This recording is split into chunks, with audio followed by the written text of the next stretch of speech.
Estou jogando aí para a gente, reafirmando exatamente do que a gente vai falar agora. Vamos começar a detalhar para vocês, em bastidor aqui, o que diz a defesa de Anderson Torres. Gente, essa é uma peça, eu estou encaminhando de novo aí no nosso grupo, Edu, para você abrir e espelhar para quem está em casa aí, exatamente. A gente vai ler o que diz a defesa de Anderson Torres num despacho enviado hoje ao ministro Alexandre de Moraes. Despacho não, né? Numa petição, para tentar explicar essa coisa das senhas erradas da PF. Vou fechar aqui, vou na 1 aqui, por favor. Porque é o seguinte, gente, como vocês viram aí no link, né, a defesa de Anderson Torres vem alegando que estava agora numa postura colaborativa com as investigações, porque ele é o maior interessado em elucidar logo tudo, porque ele quer sair da cadeia. Beleza, aí eles falaram, olha, a maior prova disso é que nós vamos entregar as senhas da nuvem do celular. Não é esse, Edu, esse segundo que eu enviei agora, ó. Esse que tá aqui, ó. Que tem isso, obrigada. Essa é a nota da defesa, daqui a pouco eu leio, mas eu quero o dado que eles informaram especificamente para a justiça, né? Esse último aqui, ó. Então, o que eles dizem, né? Eles vão ali ao ministro Alexandre de Moraes, né? No dia 14 de abril, eles dizem, né, para demonstrar o seu espírito cooperativo, o peticionário, no caso Anderson Torres, apresentou algumas alternativas de senha para que a Polícia Federal tivesse acesso aos seus dados. Em que pese não ter a obrigação constitucional de fornecimento de senhas pessoais, o requerente é o maior interessado na apuração célere dos fatos. Aí, olha só, aí eles dizem, na mesma oportunidade, foi anexado no processo um laudo psiquiátrico dotado de fé pública, no qual uma médica da Rede Pública de Saúde do Distrito Federal, governo do Distrito Federal, mesmo governo que empregava Anderson Torres como primeiro escalão, secretário de Segurança Pública do DF, por isso, inclusive, que ele está preso, porque a polícia dele não apareceu, informa que mesmo com as prescrições medicamentosas, o estado emocional do requerente estava se deteriorando gravemente. O laudo é do dia 10 de abril de 2023. Então, veja, eles pegam o laudo no dia 10 e dizem entregar as senhas 4 dias depois, no dia 14. Segue a defesa. À vista das informações prestadas pela psiquiatra da Secretaria de Saúde, aí, ó, Edu, vamos para a página 2, que dão conta da gravidade do quadro psíquico do referente dos medicamentos que lhe foram ministrados. É possível que as senhas tenham sido fornecidas equivocadamente, dado o grau de comprometimento cognitivo do Anderson Torres. É exatamente isso que vocês estão ouvindo. A defesa alega que as senhas provavelmente estão equivocadas porque Anderson Torres teve o comprometimento de sua atividade mental. Veja só. Cabe salientar, de modo a preservar a cadeia de custódia, que a defesa esclarece que não tentou confirmar se as senhas eram de fato válidas. Então, assim, o que a defesa está dizendo? Os advogados, né, eles estão dizendo, eu não tenho nada a ver com isso, porque eu nem tentei ver se a senha era certa, exatamente para não ter um acesso ali que depois eu tivesse que explicar. Ressalte-se que, nos dias de hoje, é natural que os usuários não mais se preocupem em decorar senhas, já que a modernidade permite que os aparelhos armazenem as senhas com a possibilidade de utilização de digital ou Face ID, né, identificação facial para abertura. E aí eles dizem mais uma vez, tendo em vista o atual estado mental do requerente, Anderson Torres, com lapsos frequentes de memória e dificuldade cognitiva, a confirmação da validade das senhas revela-se sobremaneira dificultosa. A despeito disso, no afã de contribuir e para afastar qualquer especulação, a defesa requer, ou seja, pede para Alexandre de Moraes expeder um ofício à Apple e ao provedor UOL para que estes enviem para a PF os dados referentes à nuvem e ao e-mail pessoal do peticionário. Impossível saber se isso pode ser feito, tá? Olha isso, gente. Olha isso. Mas eu acho mais interessante ainda o capítulo, parágrafo de cima, tendo em vista o atual estado mental do requerente, com lapsos frequentes de memória e dificuldade cognitiva, a confirmação da validade das senhas revela-se sobremaneira dificultosa. Eles ofereceram para o Supremo uma amostra de boa vontade que virou isso. Antes de trazer o bastidor, eu quero ouvir o Yuri Pita, a Renata Agostini e o Leandro Rezende. Porque ontem a gente passou um tempão falando a respeito desse assunto, gente. E, meu Deus, cara, a alegação é muito bizarra. Neste cenário, tendo em vista o atual estado mental do requerente, com lapsos frequentes de memória e dificuldade cognitiva, a confirmação da validade das senhas revela-se sobremaneira dificultosa. Renata Agostini, a bomba é sua. Pois é, a minha primeira... Bem, primeiro, boa tarde, meus amigos, boa tarde, Dani, boa tarde a todos. A minha primeira reação quando eu li isso, honestamente, sendo 100% sincera, foi pensar quem nunca, porque eu esqueço muito a senha. Mas a questão é que a gente não está falando de uma coisa trivial, como algo que a gente está ali acionando no dia a dia e simplesmente não se recorda da senha que colocou. Nesse caso, claramente isso suscitaria uma série de questionamentos, a desconfiança dos investigadores. Por quê? Porque há um histórico. Na própria decisão do ministro Alexandre de Moraes, quando ele nega o último pedido de liberdade feito pela defesa, o último que chegou a ele, né? A gente estava falando agora há pouco desse habeas corpus que caiu para o ministro Barroso, mas o último pedido que estava com o Alexandre de Moraes, ele já argumentava que, além de pesar sobre Anderson Torres uma série de suspeitas muito graves, havia o fato de que ele não tinha adotado uma postura de colaboração desde o início e havia tardado enormemente a fornecer essas informações. Então, vocês imaginem, já havia esse incômodo ali por parte do Supremo Tribunal Federal, notadamente do ministro Alexandre de Moraes, porque ele faz questão de mencionar isso na sua decisão. E, para completar, quando a defesa de Anderson Torres, ele próprio dizer, não, olha, tá aqui, vou contribuir, vou colaborar, vou entregar, aí a senha não funciona. Então, de fato, a primeira consequência, né, que se pode imaginar é aumentar essa sensação por parte da Justiça de que o Anderson Torres não está querendo mesmo colaborar de fato.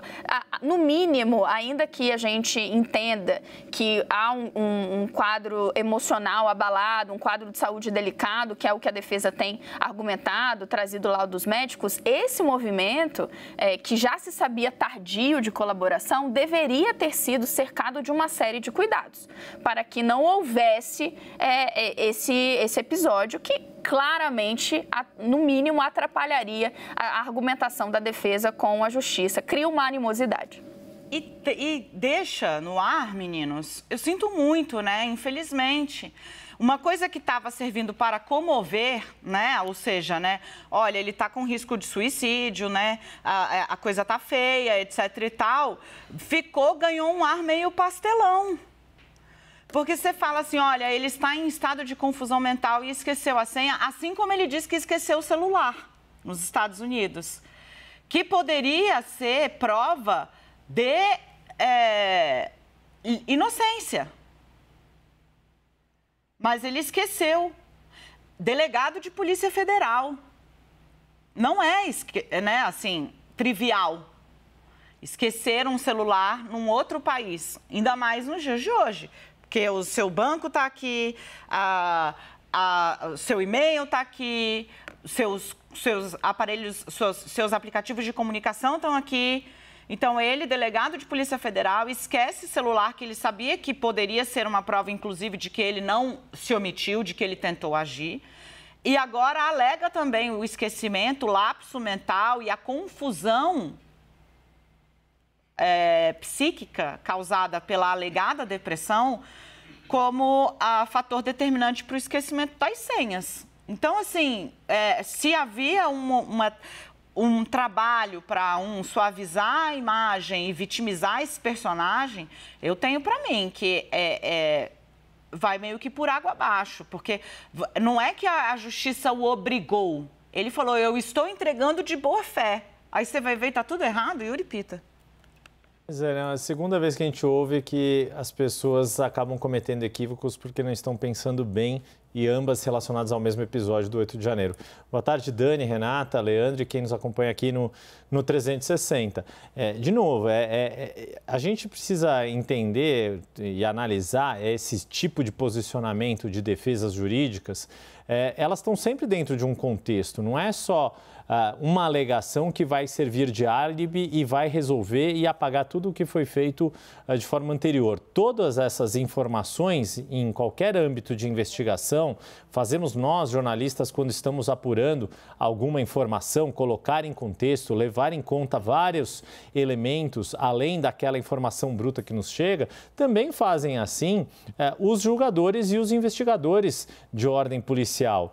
Quando uma pessoa alega, olha, putz, eu dei a senha porque eu me confundi, mas espera aí, o que ele fez? Ele realmente colaborou sempre com a justiça ou não? Ou ele ficou dias fora do Brasil depois de ter acontecido o que aconteceu? Ele tem um passivo de antes ser investigado sob uma série de outras medidas que tomou enquanto autoridade, seja no Ministério da Justiça, seja como secretário de Segurança Pública. Ou seja, todo esse contexto do quanto a pessoa realmente tem um bom comportamento e disposição de colaborar com a justiça ou não, ou se são espasmos de colaboração e de descuido, né, para dar o máximo benefício da dúvida, um descuido de ter esquecido o celular.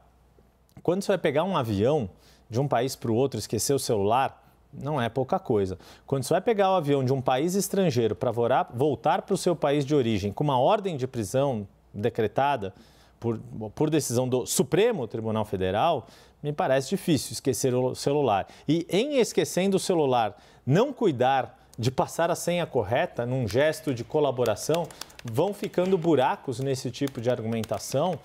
E aí, de novo, né, não basta só um elemento para tentar se buscar a inocência, a absolvição ou dizer que, olha, estou fazendo a minha parte. É preciso ter um rastro, uma trajetória de bom comportamento, de disposição de colaborar com as autoridades para tornar crível o seu argumento e colocar a sua posição se você é inocente ou culpado de qualquer acusação que uma pessoa sofra. Ô, Leandro, quero te ouvir, né? Porque, digamos, isso era uma tentativa da defesa de mostrar que havia mudado de atitude, que está tentando avançar nas investigações para facilitar a saída dele. Foi pro buraco, cara, foi pro buraco. Assim, de novo, né? Pode até ser verdade, vamos levar em conta, né, que é verdade a alegação da defesa, mas parece mentira, infelizmente, né? E aí, esse é o problema de você tentar mudar o status do caso com base na opinião pública, que é mais ou menos o que eles vinham fazendo com essa ofensiva, falando o cara não para de chorar, o cara tá muito deprimido, o cara tá mal. Mas aí você vira e dá um tiro desse no pé, bizarro, cara. E isso porque tem um mês que a defesa do Anderson Torres foi trocada justamente para tentar dar a essa defesa o que eles chamam e colocaram na nota agora de novo, e sempre dizem, o espírito colaborativo do ex-ministro da Justiça. Dani, boa tarde para você, para todo mundo que está com a gente aqui no 360. O Anderson Torres tinha como advogado o Rodrigo Rocha, que foi companheiro dele no governo Bolsonaro, né? O Rodrigo Rocha foi secretário nacional de defesa do consumidor e se notabilizou no meio jurídico por ser o advogado do Flávio Bolsonaro. Quando houve a troca da defesa, o que eu apurei foi que o Anderson Torres sentiu que o fato do Rodrigo Rocha ter defendido Flávio Bolsonaro no caso das rachadinhas e ser uma pessoa super próxima da família Bolsonaro, de uma maneira geral, que essa pessoa, né, essa presença do Rodrigo Rocha na defesa estaria atrapalhando as chances de uma libertação do Anderson Torres ou uma saída dele da cadeia para usar tornozeleira eletrônica, ficar em prisão domiciliar. O excesso de proximidade dele com o bolsonarismo. E aí houve um entendimento ali das pessoas em torno do Anderson Torres de que era importante fazer essa troca para diminuir as resistências que o judiciário tem com o ex-presidente Jair Bolsonaro e tentar afastar o Anderson Torres dessa ligação umbilical que ele tem com o ex-presidente da República. Foi feita feita a troca, a defesa passou a ter um outro comportamento. O caso das senhas foi mobilizado no último mês como um exemplo dessa disposição colaborativa do ex-ministro da Justiça. E aí veio a questão de estar em depressão, das questões de saúde que o ex-ministro está enfrentando, sempre no relato aquela coisa que ele está emagrecendo, enfim. E a entrega das senhas do celular que ficou lá nos Estados Unidos, que ele largou lá nos Estados Unidos, foi dado como o exemplo. Olha, não tem nada a esconder, por isso que está entregando essas senhas. E aí deu tudo errado, né? As senhas estavam erradas e volta ali uma tentativa de novo de colocar o Anderson Torres como uma pessoa que está sob efeitos tão graves da depressão, de uma doença, que não consegue nem lembrar as suas senhas. Ou seja, por que eu fiz essa breve cronologia aqui? Foi um mês para mudar o jogo. E na prova decisiva para que a defesa, né, que o Anderson Torres demonstrasse esse espírito de colaboração, a coisa não andou, aí fica a questão do que virá por aí, né? O que eles vão tentar a partir de agora? De um ponto de vista político, o que o PL diz, né, partido do ex-presidente Jair Bolsonaro, diz que é importante fazer uma mobilização agora pela política, para tentar pressionar o judiciário, que não se dobra a esse tipo de pressão, porque pela questão do espírito de colaboração que a defesa tentou emplacar, pela questão humanitária, nada deu certo. Então, vamos ver qual vai ser a próxima estratégia a partir de agora.